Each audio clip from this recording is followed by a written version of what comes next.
대장동 개발 의혹으로 더불어민주당 이재명 대통령 후보의 지지율은 사실상 박스권에 갇혀 있습니다. 경기지사 자격으로 오늘 국회 국정감사에 출석하면서 정면 돌파에 나섰는데요. 대장동 개발의 범인을 찾겠다는 경기도 국정감사, 여야 어느 쪽 지지율에 도움이 될까요? 정치부 이정미 기자와 함께 이야기 나눠보겠습니다. 어서 오세요. 어서 오십시오. 안녕하십니까? 안녕하십니까? 자, 경기도 국정감사 아침부터 여야의 공방이 지금 치열하다고 들었습니다. 대장동 개발 범인 찾기 지금 한참 이루어지고 있는 겁니까? 찾을지 모르겠지만 예. 일단 진행은 되고 있습니다. 이 민간 개발업자가 수천억 원의 수익을 가져간 사건이죠. 예. 이 수천억 원을 가져갈 수 있게 한 범인이 누구냐 이걸 두고 지금 공방을 벌이고 있습니다. 예. 이 누가 범인으로 드러나느냐에 따라서 내년 3월 대선에도 결정적인 영향을 줄 수밖에 없기 때문인데요. 네. 네, 그래서 오늘 대선 승리 공식으로 제가 키워드를 뽑아봤습니다. 조금 전에 보셨듯이 첫 번째 공식, 범인을 지목하라입니다. 네. 저희가 영상을 먼저 준비를 해봤는데요. 이 범인을 지목하라. 왜 이런 제목을 뽑았는지 영상으로 만나보겠습니다. 네, 여도 야도 범인을 서로 범인이다라고 네. 이야기하고 있어요. 네, 그렇습니다. 돈을 가져간 사람은 있는데 도대체 누가 이들에게 돈을 가져가게 했느냐를 예. 두고서 공방을 벌이고 있는데요. 조금 전 영상에서 보셨듯이 민주당과 이재명 지사는 이 민관 합동 형태로 개발을 했잖아요. 이 개발 형태는 원래 공공을 위한 바람직한 사업이었는데 이 민간 사업자들이 일부 돈을 빼돌렸다. 이 돈을 나눠 가진 자가 범인이다. 그러면서 박근혜 정부 인사들이 대체로 이 사건에 연루가 돼 있다. 그리고 곽상도 의원의 아들도 돈 받은 사람 중에 한 사람 아니냐라고 하면서 국민의힘 인사들을 범인으로 지목을 하고 있습니다. 네. 반면 국민의힘은 이 대장동 민관 합동 개발 형식을 설계한 사람이 본인 자신이라고 이재명 이제 후보께서 이제 지사로서 인정을 하셨었거든요. 예. 그래서 이 설계한 자 그리고 특검을 거부하는 자가 바로 곧 이재명 지사가 범인이다라고 주장을 하고 있습니다. 네. 이에 대해서 이제 이재명 후보도 오늘 그 경기도 국감장에 들어가기에 앞서서 입장을 간단하게 밝혔거든요. 네. 이 이재명 후보는 일단 이제 감정을 조절하면서 아까 보시듯이 예. 네. 국민의힘 의원이 이제 공격을 하는데도 과거와 달리 차분하게 웃음으로 넘기면서 대응을 하고 있는데요. 예. 앞서 설명하는 과정에서 이 개발 사업을 추진하다가 구속된 사람이죠. 유동규 전 성남도시개발공사 사장 대행에 대해서 배신자, 너 자기도 배신감을 느낀다라고 하면서 거리를 뒀습니다. 예. 그 말은 곧 난 범인이 아니다. 난 범인들과 거리를 두고 나도 배신감을 느낀 사람이다라고 말을 하고 있는 건데요. 네. 예. 이재명 후보의 발언도 준비해봤습니다. 들어보시죠. 왕석 본본 거라고 생각해라. 이거 제가 습관적으로만 얘기했던 건데 참으로 안타깝고 또 개인적으로 보면 정말 뭐 배신감 느끼죠. 만약에 사실이라면 그 점에 대해서는 다시 한번 인사권자로서 직원 관리를 100% 완벽하게 못하게 한 점에 대해서 사과드립니다.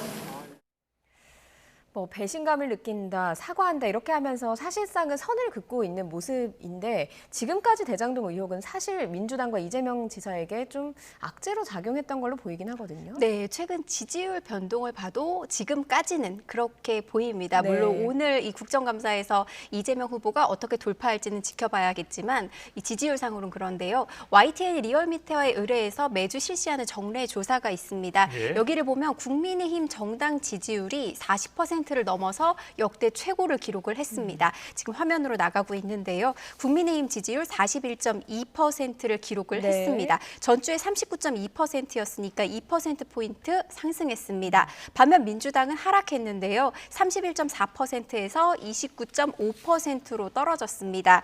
이 국민의힘이 40%를 넘어선 것은 이제 몇 주 됐거든요. 네. 근데 이제 40점 몇 여기서 이제 약간 유지가 되다가 41%를 넘어섰습니다. 이 지지율은 국민의힘이 창당한 이후 가장 높은 지지율이고요. 예. 그 국정농단 사태가 있었죠. 2017년에 그 사태 이후에 가장 높은 수치를 기록을 한 겁니다.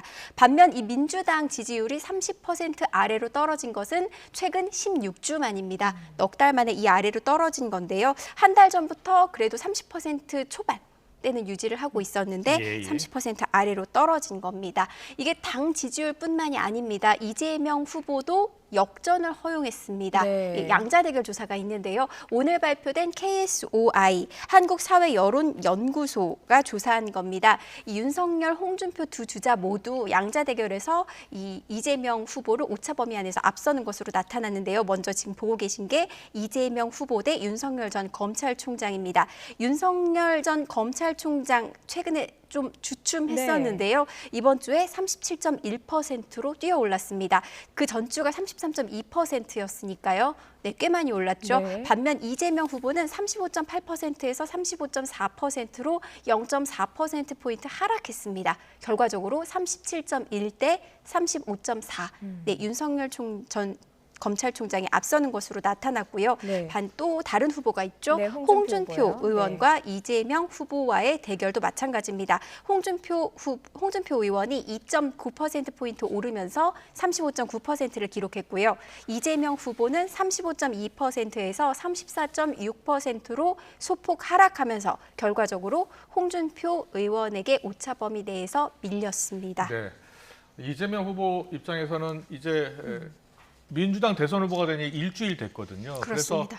그래서 경선도 막 끝났고 컨벤션 효과를 누릴 만도 한데 이렇게 지지율이 크게 오르지 않아서 걱정이 많을 것 같아요. 어떻게들 보고 있습니까? 네, 말씀하셨듯이 컨벤션 효과라는 게 있습니다. 네. 이재명 후보가 민주당 후보로 확정된 게 지난 10일이었거든요. 예, 예. 그러니까 사실 일주일 조금 지났어요. 그렇네요. 사실 후보가 확정이 되면 그 컨벤션 효과라는 게 그렇습니다. 지지층도 결집하고 다른 후보를 지지하는 사람들도 이제 민주당 후보가 이재명 후보로 됐구나라고 딱 몰리는 현상이 일어나거든요. 예. 이건 대선뿐만 아니라 거의 모든 선거에서 나타나는 현상입니다. 지난 대선 때를 보면 그 상대적으로 지지율이 좀 낮았던 후보였죠. 네. 정의당의 예. 심상정 그 대표의 경우에도 그 정의당 대선 후보로 확정되고 나서 지지율이 또 치솟았거든요. 그 당시에는 뭐 두 자릿수 지지율로 가는 거 아니냐라면서 예. 관심을 모으기도 했습니다. 네. 그러니까 민주당 이번 이제 경선에서도 확정이 됐으면 컨벤션 효과가 일어나야 되는데 그러니까요. 일어나지 않거든요. 네. 이거를 과거의 비슷한 경선 때를 좀 비교해서 좀 살펴보려고 하는데 예. 이번에 경선이 좀 치열했습니다. 민주당에서 네. 이낙연 전 민주당 대표와 이재명 후보 사이에 되게 치열하게 공방을 그렇습니다. 벌였죠. 예. 역대 가장 치열했던 경선으로 꼽히는 때가 언제인지 혹시 기억하십니까? 한나라당 경선. 네, 예, 맞습니다. 이명박 박근혜 후보가 네, 엄청 예. 치열했죠. 뭐 BBK 의혹도 있었고요. 그때 2007년 한나라당 이명박 박근혜 후보가 맞붙었을 때와 이번 민주당 경선이 좀 비교가 되는데 네. 그때도 컨벤션 효과가 있었거든요. 아. 그러니까 단순히 예. 경선 후보끼리 경쟁이 치열했다는 이유만으로 컨벤션 효과가 안 일어나는 거는 아닙니다. 예. 그래서 저희가 뭐가 다를지 한번 예. 화면을 준비해 봤는데요. 2007년 한나라당 경선 직후 당시 화면 먼저 보시죠. 네. 이명박 후보가 최다 득표로 우리 한나라당 제17대 대통령 후보로 경선 결과에 깨끗하게 승복합니다. 오늘부터 저는 당원의 본분으로 돌아가서 정권 교체를 이루기 위해 백의종군하겠습니다. 네, 지금 2007년 경선 네. 발표가 난 날입니다. 혹시 현장에서 다른 점 바로 느끼셨나요? 승복. 네, 맞습니다. 한 거군요. 예. 2007년 대선 경선 때 굉장히 치열하게 다퉜는데 이명박 후보로 확정이 되자마자 그 자리에서 박근혜 후보가 깨끗하게 승복한다. 네. 당원으로 돌아가서 백의종군하겠다. 이러면서 박근혜 후보를 지지했던 층이 뭐 전부 다 가진 않았겠지만 예. 어느 정도 이렇게 컨벤션 효과를 일으켜주는 영향이 있었거든요. 예. 하지만 이번에 민주당 경선 결과가 발표된 날은 조금 달랐습니다. 화면으로 먼저 네네. 만나보시죠. 더불어민주당 제20대 대통령 후보로 선출되었음을 선포합니다. 네, 이재명 후보님 축하드립니다. 저의 정리된 마음은 정리되는 대로 여러분께 말씀드리겠습니다.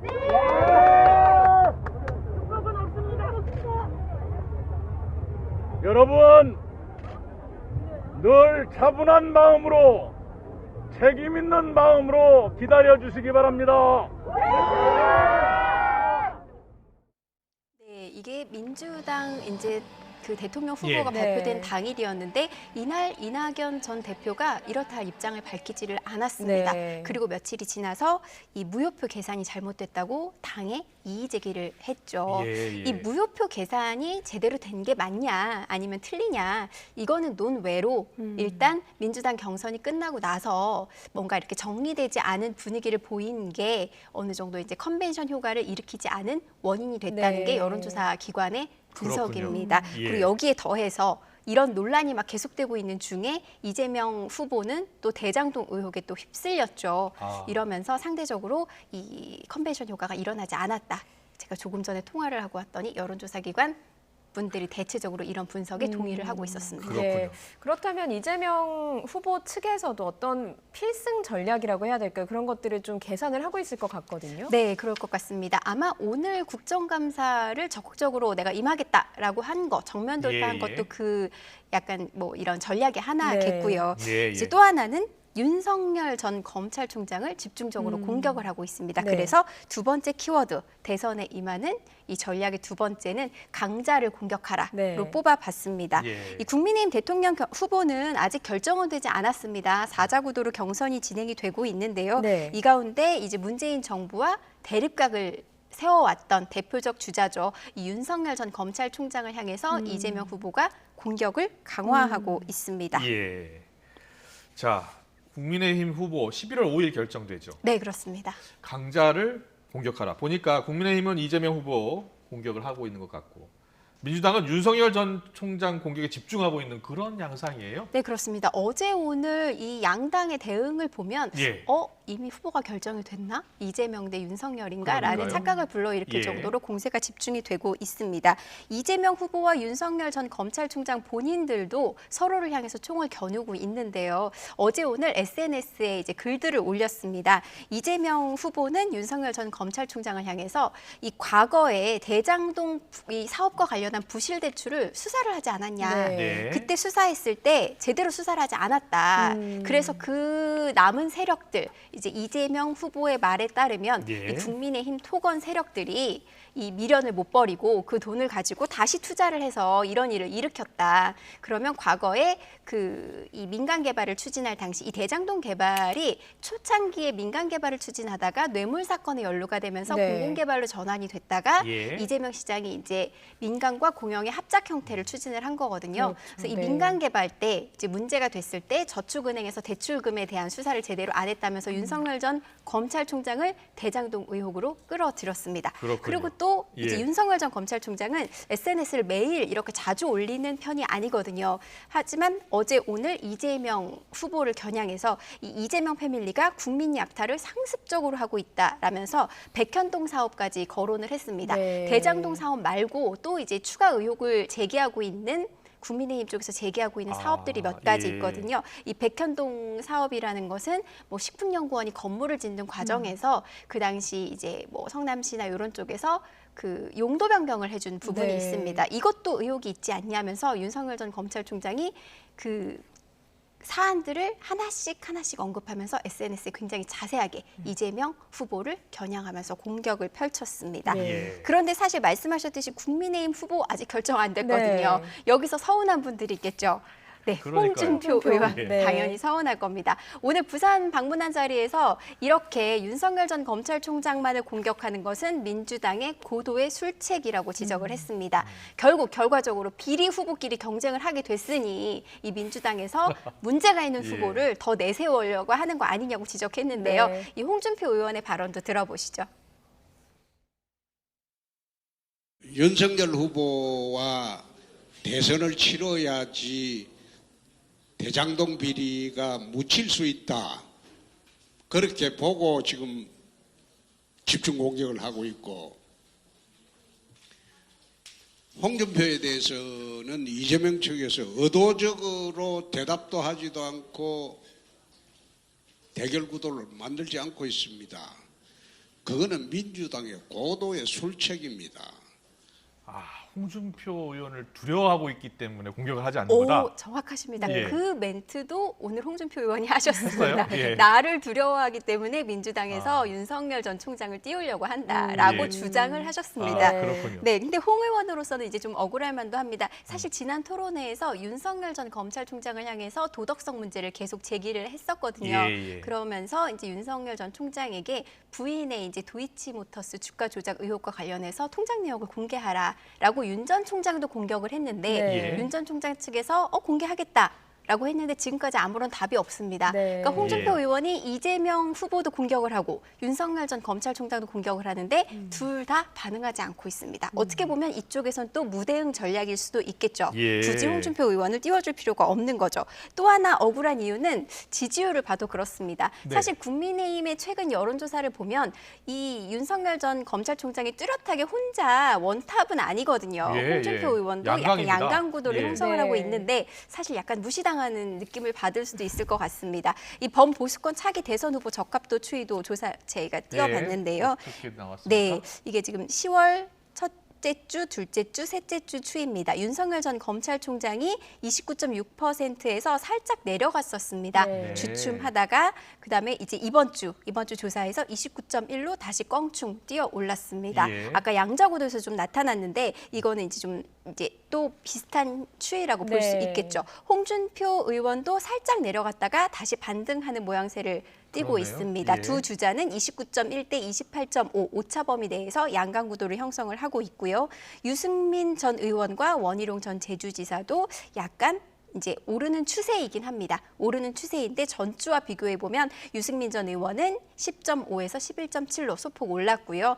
이제 원희룡 전 제주지사는 2.2에서 5.1로 훅 올랐다가 지금 살짝 주춤한 모양새를 띠고 있습니다. 그렇기 때문에 이제 유승민 전 의원과 원희룡 전 제주지사는 바짝 추격전에 나서야 되거든요. 네. 이제 시간이 얼마 남지 않았습니다. 그러니까요. 예. 하지만 이렇게 대장동 의혹 때문에 본의 아니게 이제 관심에서 밀려나는 상황이 된 거죠. 네. 그래서 이 유승민 전 의원과 원희룡 전 제주지사도 제가 아까 말씀드렸듯이 강자 때리기로 네. 본인을 이제 좀 주목받으려고 노력을 하고 있습니다. 오늘 유승민 전 의원도 일정에서 이제 이 관련한 의혹에 대해서 한마디 했는데요. 예, 멘트 준비해봤습니다. 네. 들어보시죠.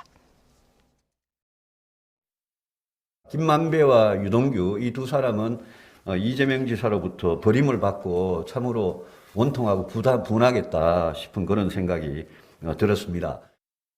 네, 약간 더 부채질하는 거죠. 네. 뭐 억울하지 않냐. 그렇군요. 유동규 이제 전 사장 대행 같은 네. 경우 배신했다라는 얘기까지 들었는데 뭐 어떻게 보면 뭐 있으면 얘기해라.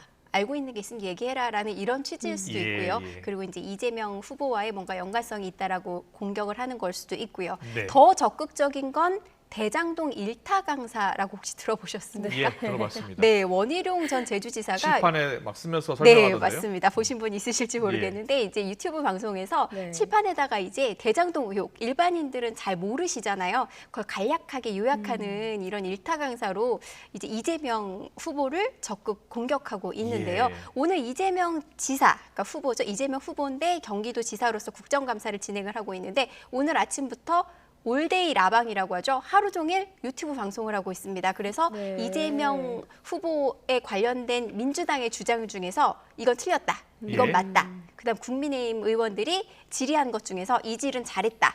이건 더 해야 된다. 이걸 지금 적극적이네요. 네, 아주 적극적으로 유튜브 방송을 하고 있습니다. 그래서 이 원희룡 전 제주지사의 이제 이재명 후보를 공격하는 이 영상을 또 준비해봤습니다. 보고 가시죠. 예. 서독구 경선 결과 원희룡 후보. 원희룡 후보님 나와 계시죠? 네, 안녕하세요. 이재명 지사의 천문학적인 변호사 수임 비용 이런 부분들이 현재 어둠에 가려져 있는데요. 이게 화천대유 밑에 저희가 묻혀 있다고 보고 있습니다. 잘 들었습니다. 고맙습니다. 고맙습니다. 네. 분명히 칠판을 미리 놔드렸어야 되는데 데이터 강사로서 약간 칠판 있었으면 재명아, 우리 다 걸고 한판 할까? 자, 첫 번째 대장동 사건이 뭐냐? 그리고 이재명 지사에게 이런 상황에서 설사 대통령으로 당선되더라도 양심 선언이 나오고 증거가 나오면 내려와야 돼요. 증인들이 소리 없이 사라질지도 몰라요. 본인이 안 내고 다른 사람이 내면 뭐가 될까요? 바로 뇌물, 압송. 검찰의 의지만 있으면 한나절이면 돼. 그래서 지금 청와대 간다고 지금 부풀어 있는데요. 자, 이쪽은 청와대 가는 길이고 이쪽은 의왕 가는 길인데, 자, 명 어디로 가야 될까요?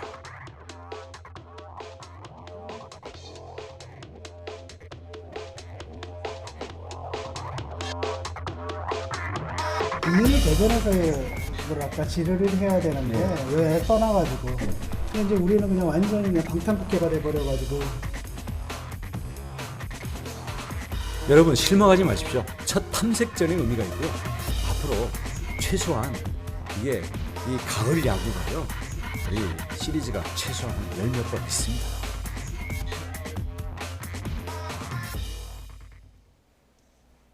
네. 원희룡 지사가 이 대전 특혜 사안에 대해서 굉장히 공부를 많이 한 것 같아요. 네, 굉장히 공부를 많이 했고 이 영상을 보면 편집을 잘한 건지 아니면 이재명 전 제주지사가 말씀을 잘하시는 건지 네. 원희룡 지사요? 네. 죄송합니다. 네, 원희룡 전 네. 제주지사가 말씀을 잘하시는 건지 머리에 쏙쏙 들어오게 네. 강연을 하시긴 합니다. 알겠습니다. 네. 이렇게 두 가지 키워드를 짚어봤습니다. 대선 승리 공식. 하나는 범인을 지목하라, 두 번째는 강자를 공격하라. 세 번째 공식이 또 있다고요? 네, 제가 세 번째 공식으로는 과거는 잊어라. 이렇게 뽑아봤습니다. 네. 뭐 정치인들 대부분 그렇지만 이제 본인이 여당이 됐을 때, 본인이 야당이 됐을 때 입장 바뀌는 거 많이 보셨죠. 그럼요. 예. 네, 정권을 잡았을 때와 안 잡았을 때 또 얘기가 다릅니다. 지금 국민의힘 경선을 좀 보겠습니다. 이제 국민의힘에서는 최종 후보 선정을 앞두고 이합 집산이 활발하게 이루어지고 있습니다. 마지막에 이제 8강전에서 탈락한 예. 최재형 전 감사원장을 두고 윤석열 캠프와 홍준표 캠프가 서로 러브콜을 보냈었습니다. 어디로 갈지 굉장히 관심이었는데요. 어제 이 최재형 전 감사원장이 홍준표 캠프로 가기로 결정을 했습니다. 이 양쪽에서 이제 뭐 이렇게 러브콜을 해왔는데 이제 홍준표 의원 쪽으로 가게 된 것에 대해서 최재형 전 감사원장은 도덕성 을 높이 받고, 그리고 이제 20, 30대 전 세대 연령층의 지지를 얻는 후보라서 이제 지지하기로 했다, 이렇게 밝혔습니다.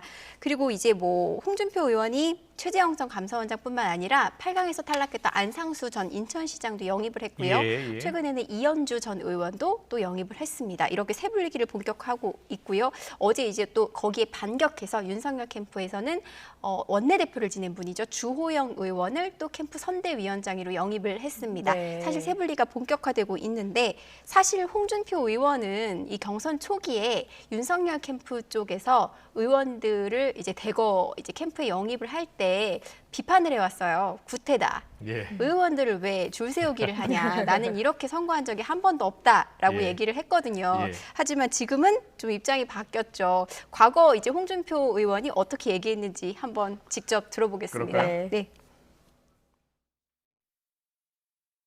나는 당원과 국민을 보고 언제나 경선에 임합니다. 국회의원들한테 줄 세우고 부담 주고 그리고 나를 따르라, 이런 경선을 해본 일이 없습니다. 이게 국회의원과 전 의원은 다른 걸까요? 네. 아니면 전 시장을 다른 걸까요? 사실 대선을 치르려면 이제 뭐 결집을 해야 되긴 네. 합니다. 그 의원들 한 명 한 명은 각 지역구에서 그 주민들의 지지를 받은 분들이잖아요. 그렇죠. 이분들의 지지표가 뭐 전부 다는 아니더라도 일정 부분은 그 의원이 지지하는 의원한테도 갈 수 있기 때문에 예. 영향력을 무신할 수 없고요. 그래서 이제 뭐 과거에 뭐라고 했든 좀 잊어야 되겠죠. 네. 여기에 대해서 이번에는 원희룡 전 제주지사가 발끈하면서 SNS에 글을 올렸습니다. 이 줄 세우기, 세불리기는 구태에 불과하다. 네. 지지세 모으기는. 근데 만약에 원희룡 전 제주지사를 지지하는 의원들이 더 많아지면 예. 아마 원희룡 전 제주지사도 과거를 과거를 잊어야 하지 잊겠네요. 않을까. 달라지겠죠. 그런데 네, 국민의힘 싶습니다. 경선 같은 경우에는 이제 얼마 남지 않았습니다만 국민 여론조사 50, 당심 50이잖아요. 네, 그렇습니다. 그러니까는 당원 조직표도 상당히 필요했을 겁니다. 네, 상당히 필요합니다. 그래서 사실 지금 윤석열 전 검찰총장하고 홍준표 의원하고 양강 구도를 이루고 있는 두 후보의 전략을 보면 윤석열 전 검찰총장이 주호영 전 원내대표를 예. 영입한 거는 대구 표심을 그렇군요. 의식한 거거든요. 예. 당원 50%, 당원을 최대한 결집해서 본선에서 이겨보겠다, 이런 전략일 거고요. 네. 홍준표 의원의 전략은 아까 말씀드렸듯이 도덕성으로 경쟁을 하는 것 같습니다. 예, 이재명 예. 후보와 그리고 윤석열 전 검찰총장의 흠이 있다. 무조건 깨끗한 후보를 뽑아야 된다. 그걸 강조를 했고 그래서 토론회에서도 윤석열 전 검찰총장의 도덕성을 집중 공격을 했고요. 예. 거기에 최재형 전 감사원장을 영입하면서 이 도덕성에 대한 여기에 초점을 맞추면서 당원들에게 이 문제 있는 후보는 안 된다라는 거를 더 강인시켜서 민심을 당심으로 연결시키려는 노력을 하고 있는 것으로 네. 보입니다. 이 과거를 잊은 모습은 사실 국민의힘에만 있지는 않습니다. 네. 이재명 후보도 마찬가지인데요. 이 이재명 후보가 지난 대통령 경선 때 당시 문재인 후보를 향해서 말을 자꾸 돌린다 하면서 이런 얘기를 한 적이 있습니다. 그랬습니까? A를 한번 볼까요? 물으면 A를 답하고 네. B를 물으면 B를 답하라. 그런데 제가 이 녹취를 찾으려고 했는데 예. 네, 당시 토론회가 너무 많아서 아. 방송 시간까지 열심히 찾았지만 이걸 찾지는 못했습니다. 네. 하지만 이 발언이 이제 확인은 됐거든요. 예, 예. 확인이 되니까 오늘 국민의힘 후보들이 이거를 다 이제 공략을 하는데 이용하고 있습니다. 네. 이재명 후보가 뭐 이렇게 물었을 때 조금 비껴가는 답변을 하면 A를 물었으면 A를 답하십시오라고 얘기를 하고 있거든요. 그래서 대신 그 워딩을 준비해봤습니다. 한번 들어보시죠. 예. 측근 비리가 있으면 사퇴하냐 이렇게 말씀하시면 그 윤석열 총장의 측근이 100% 확실한 그분 문제되면 A를 물으면 A를 답변하셔야죠. 건지. 네, 이 질문이 뭐였냐면 국민의힘 박수영 의원이 이 측근이 연루된 거가 확인이 되면 사퇴하시겠냐라고 예, 물었거든요. 예. 거기에 대한 답은 하지 않고 이재명 후보가 윤석열 전 검찰총장도 고발 사주 의혹에 있어서 이 손준성 정보정책관이 측근이란 얘기가 있지 않느냐 그거부터 답해라라고 하니까 A를 묻는데 왜 A를 답하지 않고 B를 네. 답하냐라고 비판을 한 겁니다. 하지만 이제 과거에 어쨌든 지금 이제 득표를 하고 지지율을 얻기 위해서는 과거를 잊어야겠죠. 그래서 이 대선 후보들 너나 할 것 없이 과거를 잊는 전략을 쓰고 있는 것 같습니다. 네, 알겠습니다. 여기까지 듣겠습니다. 이재명 지사 정면 돌파를 택한 겁니다. 지지율에 어떤 영향을 미칠지 계속 지켜보겠습니다. 생생한 정치 현장 뉴스 이정미 기자와 함께했습니다. 잘 들었습니다. 고맙습니다. 고맙습니다.